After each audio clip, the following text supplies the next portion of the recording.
নমস্কার, 7 week news নেটওয়ার্কে আপনাদের স্বাগত।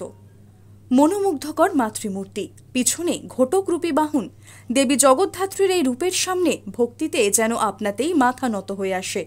শ্রদ্ধা ও সাড়ম্বরতার মাধ্যমে ধাত্রীধামে মহাসমারোহে পালিত হল জগদ্ধাত্রী পুজো। দেবীর নামের সঙ্গে গ্রামের নামের যে মিল রয়েছে তা বিলক্ষণ বোঝা যায়। তবে কি মায়ের নামানুসারেই গ্রামের নামকরণ করা হয়েছে? কথিত আছে স্বয়ং দেবী জগদ্ধাত্রী কালনার 1 নম্বর ব্লকের এই গ্রামের নাম ধার্য গ্রাম থেকে ধাত্রী গ্রাম করার স্বপ্নাদেশ দেন রামভদ্র তর্ক সিদ্ধান্ত নামে এক ব্রাহ্মণ পণ্ডিতকে।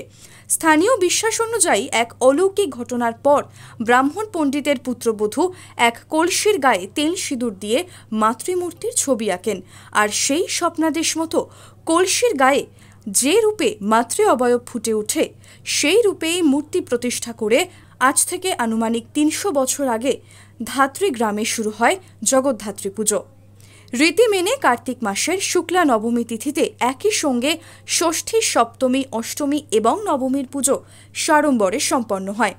ধাত্রী গ্রামের জগদ্ধাত্রী পুজোর ইতিহাস যেমন অভিনব, তেমনি এই পুজোর পদ্ধতিতেও রয়েছে একাধিক নিয়ম। ভোগ হিসেবে এখানে মাছের টক এবং মাছের ঝোল নিবেদন করা হয় দেবীকে। সেই সঙ্গে ধুনো পোড়ানো দণ্ডিকাটা তো রয়েছে সিংহবাহিনীর আরাধনার অংশ হিসেবে।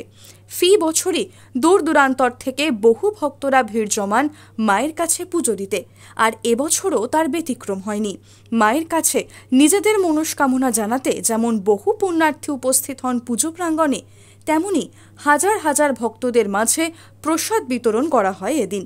তাই সব মিলিয়ে ঢাক কাঁসর ঘণ্টার ধ্বনিতে সাজো সাজো রব ছিল ধাত্রী গ্রামের জগদ্ধাত্রী বন্দনায়।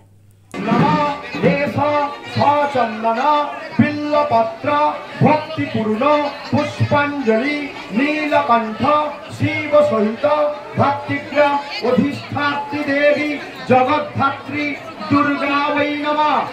শ্যামল পাল, 7 উইক নিউজ নেটওয়ার্ক। জয় হিন্দ।